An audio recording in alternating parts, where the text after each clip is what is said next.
कराची में खुले man whole ने एक और मासूम जान ले ली। कुरंगी में हंगामा राई, पीपल्स पार्टी और तहरीक इंसाफ के कारकुनान आमने सामने। कराची में मौत अब हादसा नहीं रही, मामूल बन चुकी है। कुरंगी में एक और मासूम बच्चा खुले मैन होल की नजर हो गया।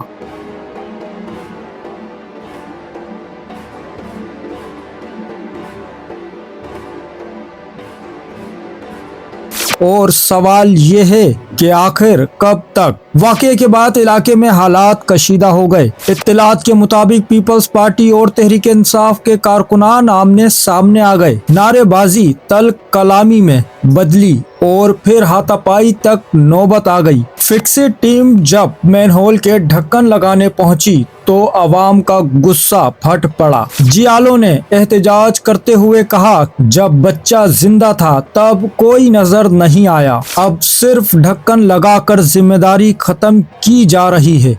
ये कोई पहला वाकया नहीं। कराची में खुले गटर,